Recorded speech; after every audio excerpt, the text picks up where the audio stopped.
ಸಮಂತದು ಮತ್ತೊಂದು cinema release ಆಗಿದೆ ಈ ವಾರ. ಮಾ ಇಂಟಿ ಬಂಗಾರಂ ಸಿನಿಮಾದ ಟೈಟಲ್. ಜನ ಎಲ್ಲ ಈ ಸಿನಿಮಾ ತರ ನೋಡ್ತಾ ಇದ್ರೆ ನಾನ್ ಮಾತ್ರ ಸಮಂತ ಲೈಫ್ ಅಲ್ಲಿ ನಡೆದಿರೋ ಇನ್ಸಿಡೆಂಟ್ ತರ ನೋಡ್ತಾ ಇದ್ದೆ. ನಾಗ ಚೈತನ್ಯ ಅವ್ರ ಜೊತೆಗೆ ಡಿವೋರ್ಸ್ ಆದ್ಮೇಲೆ ತುಂಬಾ ಸಿನಿಮಾಗಳನ್ನ ಮಾಡಿದ್ದಾರೆ. ಬಟ್ ಈ ಸಿನಿಮಾ ಡಿಫ್ರೆಂಟ್ ಆಗಂತೂ ಇರ್ಲಿಲ್ಲ. ಅಂಡ್ ಈ ಸಿನಿಮಾನ ಡೈರೆಕ್ಟ್ ಮಾಡಿರೋದು ಕೂಡ ಈಗ ಹೊಸದಾಗಿ ಮದುವೆ ಆಗಿರೋ ಅಂತ ಹಸ್ಬೆಂಡ್ ಅವ್ರೇನೆ. ಅಂದ್ರೆ ಸಿನಿಮಾ ಡೈರೆಕ್ಟ್ ಮಾಡಿರೋದು ಇವ್ರಲ್ಲ, ಕ್ರಿಯೇಟ್ ಮಾಡಿರೋದು ಇವ್ರು. Story, script, dialogue, situation ship, ಆ ಶಿಪ್ ಈ ಶಿಪ್ ಎಲ್ಲಾನು ಪರ್ಫೆಕ್ಟ್ ಆಗಿ ಕ್ರಿಯೇಟ್ ಮಾಡಿರೋದು ಹೊಸ ಹಸ್ಬೆಂಡ್ ರಾಜ್ನಿಧಿ ಮೋರು. ಇನ್ನ ನಮ್ ಕನ್ನಡದಲ್ಲಿ ಹಾಕ್ ಮಾಡಿರೋಂತ ದಿಗಂತ್ ಅವ್ರ ಮನೆಗೆ ಸಮಂತ ತುಂಬಾನೇ ಬ್ಯಾಡ್ ಆಗಿರೋಂತ ಪಾಸ್ಟ್ನ, ಅದ್ರಲ್ಲೂ ಇಡನ್ ಆಗಿರೋ ಒಂದು ಮೈನ್ ಪಾಸ್ಟ್ ನ ಸೀಕ್ರೆಟ್ ಆಗಿ ಇಟ್ಕೊಂಡು ತಡಬರಿಸ್ತಾ ಇರ್ತಾಳೆ ಈ ಫ್ಯಾಮಿಲಿಗೆ ಹೆಂಗ್ ಸೆಟ್ ಆಗ್ಬೇಕು ಅಂತ. ಬಟ್ ಅದು ಅವಳನ್ನ ಮತ್ತೆ ಅಂಟ್ ಮಾಡ್ತಾನೆ ಇರ್ತದೆ. ಇನ್ನ ಇವಳ ಅಂಟ್ ಮಾಡುವಂತ ಆ ಪ್ರಾಬ್ಲಮ್ಸ್ ಗಳನ್ನ ಯಾವ ರೀತಿ ಸಾಲ್ವ್ ಮಾಡ್ಕೊಂಡು ಹೋಗ್ತಾಳೆ ಅನ್ನೋದನ್ನ ನೀವು ಸಿನಿಮಾ ನೋಡೇ ತಿಳ್ಕೊಬೇಕು. ಸಿನಿಮಾ ಚೆನ್ನಾಗಿತ್ತು, ನಿಜವಾಗ್ಲು ಎಕ್ಸ್ಟ್ರೀಮ್ ಲೆವೆಲ್ ಗಿತ್ತು ಅಂತ ನಾ ಏನ್ ಹೇಳೋದಕ್ ಹೋಗಲ್ಲ, ಚೆನ್ನಾಗಿತ್ತು. ಈಗ ಮೇನ್ ವಿಷಯ ಕಡೆ ಬಂದ್ಬಿಡ್ತೀನಿ.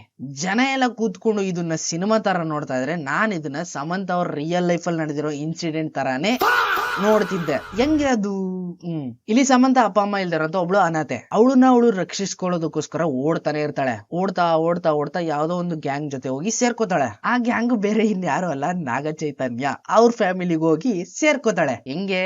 ಮದ್ವೆ ಆಗಿ ಅಲ್ಲೋಗಿ ಜೀವನ ಮಾಡ್ತಾ ಅವ್ರ ಅಸ್ಲಿ ಮುಖವಾಡ ಎಲ್ಲ ಗೊತ್ತಾಗ್ತಿದ್ದಾಗೇನೆ ಆ ಫ್ಯಾಮಿಲಿನ ಬಿಟ್ಟು ಈ ಕಡೆಗ್ ಬಂದ್ಬಿಡ್ತಾಳೆ. ನನ್ಗೆ ಯಾಕೋ ಇದು ಸೆಟ್ ಆಯ್ತಾ ಇಲ್ಲ ಅಂತ ಡೈವರ್ಸ್ ತಗೊಂಡ್ ಈ ಕಡೆಗ್ ಬಂದ್ಬಿಡ್ತಾಳೆ. ಈ ಕಡೆಗ್ ಬಂದ್ಮೇಲೆ ಒಬ್ಬ ಟ್ರೆಡಿಷನಲ್ ಆಗಿರುವಂತ ದಿಗಂತ್ ಅಂತ ಹುಡುಗನ್ನ ಹುಡುಕಿ ಮದ್ವೆ ಆಗಿ ಆ ಮನೇಲಿ ಪೀಸ್ಫುಲ್ ಆಗಿದ್ದಾಳೆ. ಈಗ ಮಾ ಇಂಟಿ ಬಂಗಾರಂ ತರ. ಅಂದ್ರೆ ಈ ಸಿನಿಮಾದಲ್ಲಿರುವಂತ ವಿಲ್ಲನ್ ನಾಗ ಚೈತನ್ಯ ಅಂತ ನಾನು ಇಮ್ಯಾಜಿನೇಷನ್ ಮಾಡ್ಕೋತಾ ಇದ್ದೆ. ಆ ಆಂಗಲ್ ಅಲ್ಲಿ ಈ ಸಿನಿಮಾನ ನೋಡ್ತಾ ಇದ್ದೆ.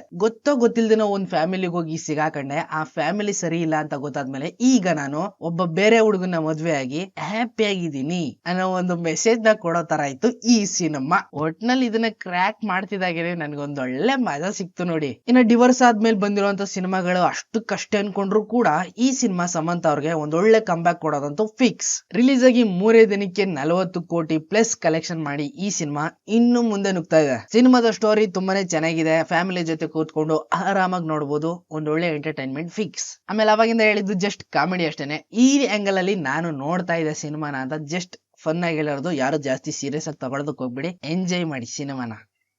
ಸಿಗ್ತೀನಿ ಮುಂದಿನ ವಿಡಿಯೋದಲ್ಲಿ. ಅಲ್ಲಿವರೆಗೂ ದಾರಿಗೆ watching. Bye bye. Yalla cheep cheep, yalla cheep cheep, yalla cheep cheep, yalla cheep.